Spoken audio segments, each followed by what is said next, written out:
Hello everyone, welcome to yet another session of the daily news analysis by SRIRAM'S IAS, where we take up the important articles from the Hindu newspaper and break them down for our understanding from the examination point of view. So let's start our today's discussion by taking the important articles from the newspaper. Let's take up the first article from the newspaper. The first article which appears on the screen in the newspaper reads, Third Stealth Frigate of Project 17A, Taragiri, launched in Mumbai. Now, this article appears in the newspaper, as the headline suggests, of the launching of a stealth frigate known as Taragiri in Mumbai. So, from the examination point of view, the indigenously developed defense equipment and technologies are very important for us, and so on that context, we'll learn this as to what is this Taragiri, what exactly is a stealth frigate, and what is this project 17A.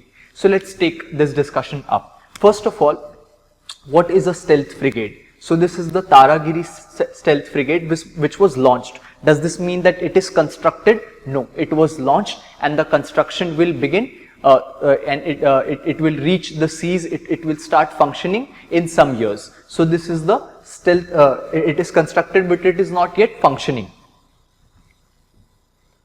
Right? So what is a stealth frigate? The stealth frigate is nothing but a warship which is designed to perform a host of functions. So it's a multi-role naval warship that serves as a fleet protector and a submarine hunter. So one can say that it is a warship, but it is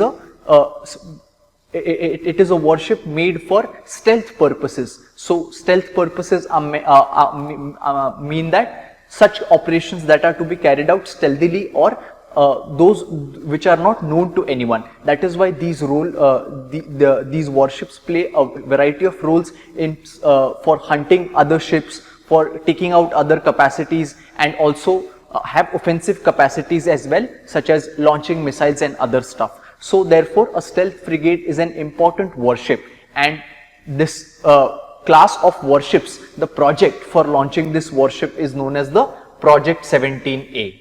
This Project 17A envisages the launch of 7 such stealth frigates and inducting them into the Indian Navy. So that is the Project 17A. We'll take a detailed look at it in some time. So what is this Taragiri stealth frigate? So the keel of Taragiri was laid out 2 years ago on 10th September, and the ship is expected to be delivered by August 2025. So like I said, the ship is constructed, but it is not yet ready to use. It is not functioning yet, and it would be ready by the year 2025.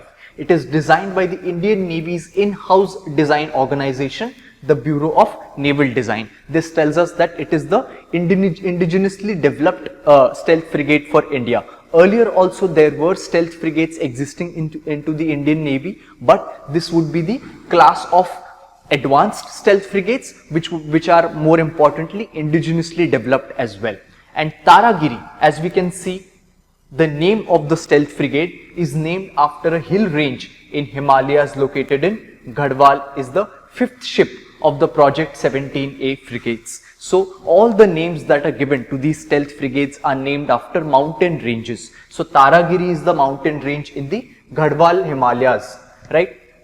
And this ship is about 149 meters long and 17.8 meters wide. So that is the extent of this ship. Now before we get into the finer features of this stealth frigate Taragiri, let's understand what exactly is the Project 17A. So Project 17A, like I said, it's the mission to manufacture the stealth frigates for Indian Navy. So Project 17A or 17 Alpha frigates is a project approved by the Government of India to construct the stealth frigates. It costs around, the entire cost for this project is stipulated around, and this amount sanctioned is around 25,700 crore, and these ships are being constructed by 2 major shipbuilding companies. So the Garden Reach Shipbuilders and Engineers, or GRSE, and the Mazgaon Dock Shipbuilders. So the Taragiri stealth frigate has been constructed by the Mazgaon Dock Shipbuilders, right, responsible for constructing 7 warships and frigates for the Indian Navy. So the and out of this, both these organizations have distributed the construction. So the Garden Reach shipbuilders and engineers will construct 3 stealth frigates, and the Mazgaon Dock shipbuilders, which is again located in Mumbai, and that is why it was launched in Mumbai, which is going to construct 4 such stealth frigates. So since the article suggests, this is the 3rd stealth frigate that was launched. So which was the earlier 2. The first ship of Project 17A was known as Nilgiri. Again, a stealth frigate named after a mountain range, that is the Nilgiri mountain range. Launched on September 28, 2019 and is expected to begin sea trials in the first half of 2024. And the second ship of this Project 17A was Udaygiri. Udaygiri, again named after the mountain range, was launched on May 17 this year and expected to start the sea trials during the second half of 2024. And now the 3rd stealth frigate of known as the Taragiri has been launched. So let's take a look at what are the other names of this stealth frigates. So one was the Nilgiri, then another one which was also launched this year is supposed to launch is Himgiri. Then Udaygiri, as we saw, was the second ship that was launched. Then another stealth frigate that is enlisted is Dunagiri, and Taragiri is the one which is launched. Then we have Vindhyagiri and Mahendragiri. Again, all of these stealth frigates named after the mountain ranges of India, and these are the 7 stealth frigates that would be constructed and inducted into the Indian Navy. Now let's talk about the important features of the Taragiri stealth frigate. When we talk about the important features, so apart from it being indigenously developed, the steel used for construction of this frigate is also indigenously developed, which is low carbon micro alloy grade steel manufactured by the SAIL or Steel Authority of India Limited. So the steel as well is indigenously developed by Indian companies. And this indigenously designed Taragiri will have state-of-the-art weapons, sensors, advanced action information system, integrated platform management system, world-class modular living spaces, a sophisticated power distribution system, and a host of other advanced features. So this warship is made to function in all holistic manner, which has all kinds of facilities, and apart from these facilities, its offensive capacities are also good, where it would be fitted with a supersonic surface to surface missile system, and apart from carrying a missile system, it will also have a air defense system. So the ship's air defense capability designed to counter the threat of enemy aircraft and anti-ship cruise missiles will revolve around the vertical launch and long range surface to air missile system. So this stealth frigate can also launch a surface to surface missile and surface to air missiles as well. And apart from the missile launching capacities, it has guns mounted on it as well. So 2 30mm rapid fire guns and 1 SRGM or super rapid gun mount, a larger gun and 2 small guns. So, and apart from these gun mounting, it also has triple tube lightweight torpedo launchers and rocket launchers as well. So these are the offensive capacities for the stealth frigate, where it is designed not just to work stealthily, work in a manner where no one can recognize its movement and intercept enemy warships, enemy missiles and other capacities, but also have offensive capacities to counter attack as well. And that is why it is going to be an important addition in the Indian Navy, especially where we can see that increasingly efforts are being made to modernize and make the Indian Navy advanced, because the coming time is going to be very important with respect to the naval capacities.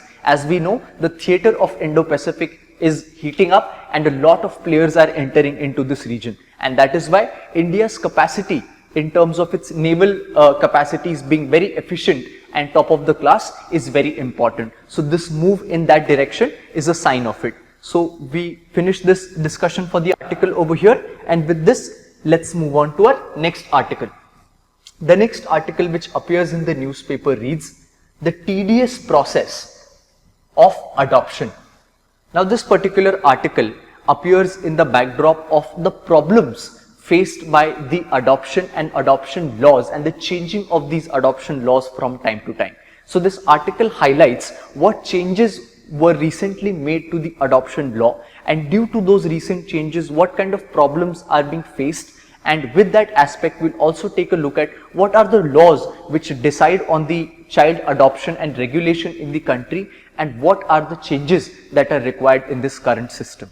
So we'll take a look at that, and let's take a look at first the context as to why is this article appearing. So the Parliament passed the Juvenile Justice, Care and Protection of Children Amendment Bill in July last year in order to amend the Juvenile Justice Act in 2015.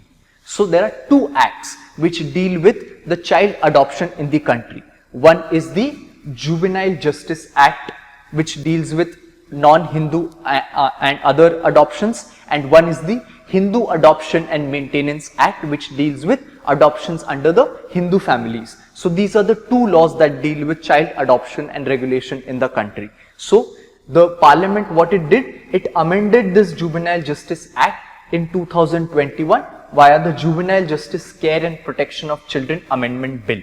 What change did this amendment bill bring? So the key change that this amendment brought was it authorized the district magistrate and additional district magistrate to issue adoption orders under the section 61 of the Juvenile Justice Act by striking out the word court.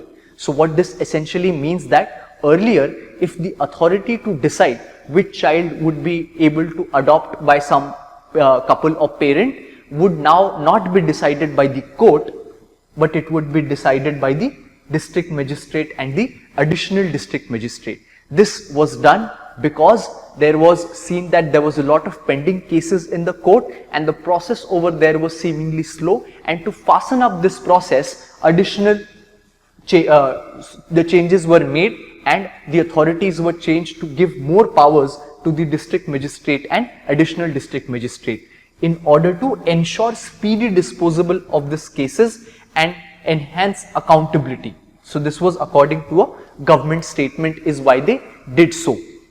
Now this happened, and apart from the district magistrate and additional district magistrate getting the power to decide on the adoption matters, they also get additional powers empowered under the Act to inspect child care institutions as well as evaluate the functioning of the district child protection units, child welfare committees, juvenile justice boards, specialized juvenile police units and child care institutions. So they get the power to inspect and evaluate all these institutions as well. So as we can see, the power structures under the Act has been changed, and this is the major change that the amendment brought into the Juvenile Justice Act. Now what does this do? We can see a lot of logical challenges that can come in via this amendment. First is that whenever we shift to the authority being from a judicial authority to which was the court, now to a executive authority. This means that the scope for discretion voluntary or involuntarily does get increased, so that becomes a major challenge. The second challenge which they are saying is that already the pending cases were there, which became a reason to transfer the cases and to transfer the power of dealing with these cases to district magistrate. But now when this transfer will happen, a fresh process of the application has to start. So when fresh process will begin for application in front of the DM, this will cause delay.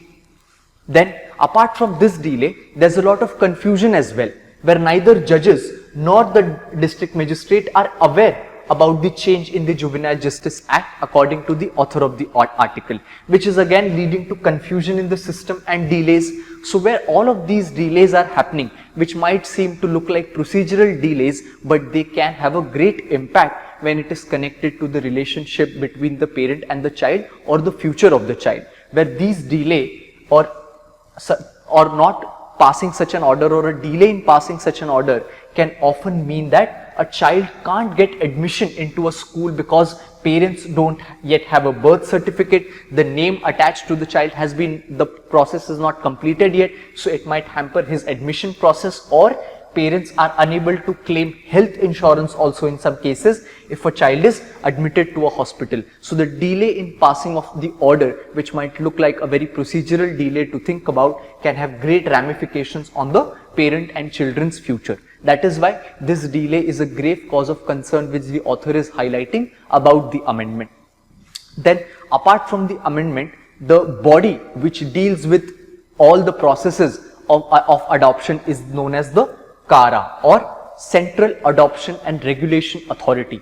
This is the nodal authority which deals with all the matters of adoption under the Juvenile Justice Act. The author points out that there are several flaws in the CARA authority, but the main flaw is that there are very few children in its registry. So it has registered very few children. According to the latest figures, only 2,188 children in the adoption pool, whereas in reality there are very much more children who are in the state and in the need for adoption, but the register of the authority is only enumerating limited children, that is 2,188. But on the other hand, how many parents are ready for adoption? So nearly 31,000 parents have registered for intending to adopt a child. So this creates a highly disproportionate number where there are way less children available for adoption and way more parents who want to adopt, and this will create again problems for parents where they are facing a waiting period of more than 3 years, 3 or more years, which is facing which the parents are facing, and therefore they are having a lot of problems in that delay as well. So this is what the author points out in case of the many problems that are going on with this act and with the new amendments that it can cause. So this is the problem area which the author is highlighting. Now, as we saw, the two laws for adoption as I mentioned. So what are these two laws and what is the procedure of adoption under these two laws? So as we saw, there are two laws for adoption which regulate adoption in the country. One is the Hindu Adoption and Maintenance Act, HAMA of 1956, and other is the Juvenile Justice, Care and Protection of Children Act of 2015. So under the HAMA Act, a Hindu parent or a guardian can give a child in adoption to another Hindu parent. That is the act which gives out the objective of making regulation for adoption by a Hindu parent of a child to another Hindu parent. And to validate this adoption, a Dattak home ceremony or an adoption deed or a court order is sufficient to obtain irrevocable adoption rights. So that becomes the requirement under this act for gaining adoption rights. What is that? Either signing an adoption deed or a court order to that extent, and after that a Dattak home ceremony which would be conducted by the parents. So that is the procedure under the Hindu Adoption and Maintenance Act.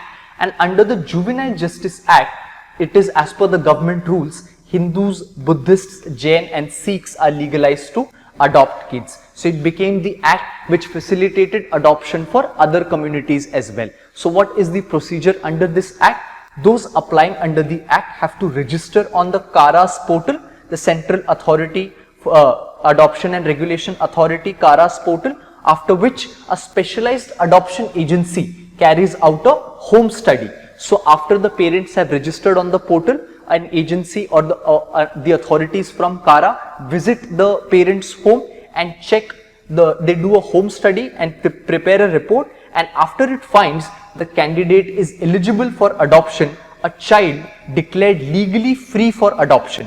So whichever child is declared legally free, which means that certain conditions must be fulfilled by this child to declared free for adoption, and who declares this? The Child Welfare Committee, which again functions under the Central Adoption and Regulation Authority CARA, and also functions under the Juvenile Justice Act. This body decides whether a child is legally free to be adopted or not, and after it is declared free, one such child would be referred to the applicant, and then the adoptive parent can decide on the adoption. That is the procedure under the Juvenile Justice Care Act of 2015. So as we saw, both acts have their own procedures, and the amendment which was brought out in the Juvenile Justice Act, there are certain problems that the author is highlighting in them, and we took a look at those problems. Now, after taking a look at these problems, what about the way ahead suggestions, or what can be done to resolve this issue and at the same time make the adoption law much more holistic? Because currently the adoption law is parent centric, wherein the adoption laws were brought in for the parents to have an heir, have a successor, and someone who could carry out their functions and the last rites and take care of them in their old age. This was the intention behind bringing on the adoption law. But the adoption laws in the country do not have to just be parent centric, but they have to also be equally child centric. And that is why a review of this adoption laws were done. This was a topic which we had covered in our previous session also, because in the month of August, the Parliamentary Standing Committee on Law and Justice gave out a report titled Review of Guardianship and Adoption Laws. In this, the Parliamentary Committee reviewed the current laws and again found out, apart from the flaws that the article is mentioning, that there are certain more flaws in the overall law framework of adoption, and therefore many changes are required and this needs to be updated into the adoption laws. So what were the highlights of this report which it pointed out, and what suggestions did it give? We'll take a look at that, which will suggest a way forward for us in reforming this law. So the major highlights was that first major thing that the report suggested was that equal rights should be given to the mothers as guardians. So this was the first change that the report suggested, that currently more emphasis was given to the male parent and not the female parent. So therefore it suggested to amend the Hindu Minority and Guardianship Act and accord equal rights to mothers as guardians under this act instead of treating them as subordinates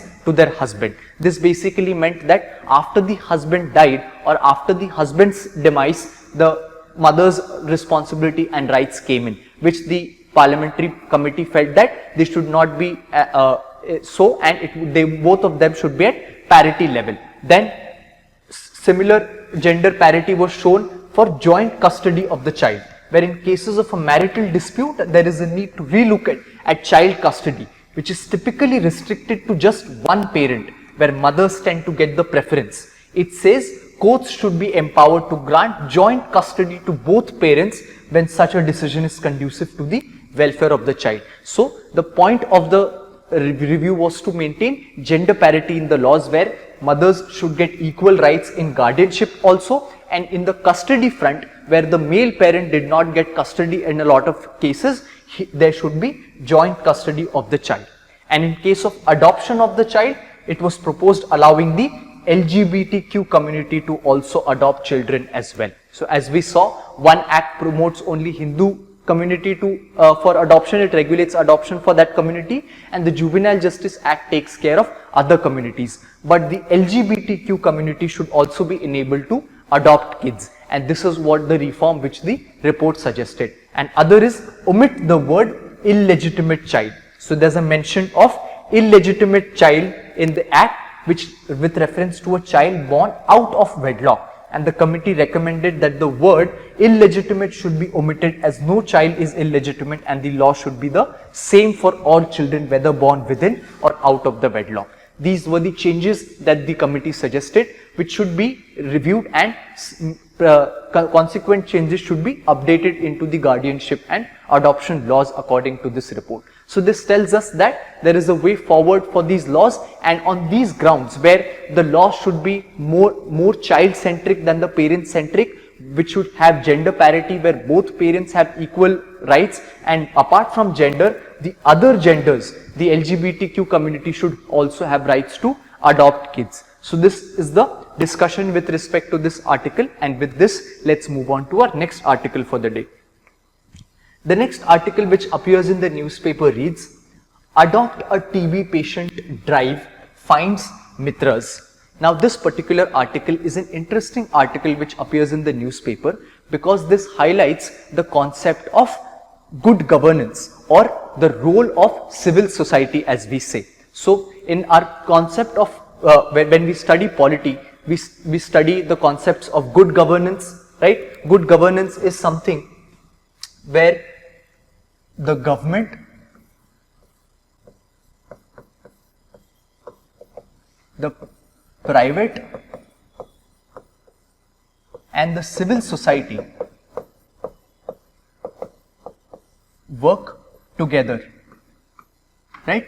So this particular article gives an example of that, where what the Union Health Ministry has done is it has initiated a Adopt a TB Patient campaign, which means that apart from the government working towards elimination of the tuberculosis disease that we know is highly prevalent in the country, 26 lakh active patients of tuberculosis exist in the country, and India faces the most number of deaths with respect to tuberculosis. So Union Health Ministry has launched the Adopt a TB Patient campaign, which is known as Nikshay Mitra initiative. On 9th September it launched. So this is an example of government taking participation from the civil society or the citizenry, amongst the citizenry as well. And once it was launched on 9th September, it has already seen enrollments of 1,78,443 TB patients, which means that these many TB patients are ready to receive donation or get adopted by a particular donor, and 1,667 donors, or who are also called Nikshay Mitras, or who will be donating the money and taking care of these TB patients, they have also enrolled under this initiative. So this becomes an important aspect in terms of health, so which gets covered in our GS2, right? And the concept of good governance or cooperation between the government and taking participation from the civil society members. So this program was brought out to fill the critical community element into India's fight towards eliminating TB by 2025 under the Pradhan Mantri TB Mukt Bharat Abhiyan. Right? We know that there's a national TB elimination program in place where we want to eliminate TB by the year 2025. So what does this new scheme to adopt a TB patient say? First of all, who all can be the donors or who all can adopt the patients? So these donors can be from cooperative societies to corporates to elected representatives, individuals, institutions, NGOs, political parties and partners, all people in the civil society sphere and the citizenry sphere can come in and play a role and adopt a TB patient. So these people are eligible for becoming a donor. And what is the minimum period for adoption? So 1 year would be the minimum period where if a person or an organization takes up the adoption campaign, becomes a Nikshay Mitra, so he or she or the organization has to continue it for minimum 1 year. That is the time period under the scheme. And there are two categories. One is individual donor, someone who would be individually taking up the campaign, and other would be the organizations. So only for the individual donors, they are allowed to choose the patients from a given health facility. So these individuals who would be donating or taking up the adoption of a patient would have the option to choose one patient, right? And for the others who are an organization who would be donating and adopting, they have to choose the entire geographical unit, blocks, urban wards, districts, states. So since their position would be a higher one, they are being given a larger mandate to adopt and take care of the TB patients in this particular unit, either block, urban ward, district and state. So this is the system that is being made under the Adopt a TB Patient campaign, wherein all the people who would be taking up this particular initiative would be required to take care of all their facilities. So what all they would be supposed to do? So apart from taking care of their medicinal facilities, these particular donors or adopters are also required to take care of the patient's nutritional facilities, their vocational facilities, right? All kinds of care that the TB patients need, these donors and adopters would be mandated to take care of. And this is being done, like I said, to inculcate the community element, to bring in the civil society in the fight towards eliminating TB and India's system of healthcare, and at the same time where we see that there is a lot of social stigma around the TB patients. When people would be working with these TB patients, it would also help to eradicate the stigma attached to this disease. So that is the importance of the scheme launched, and with this we finish our discussion today of the important articles, and we'll meet tomorrow with the important articles from the newspaper. Thank you.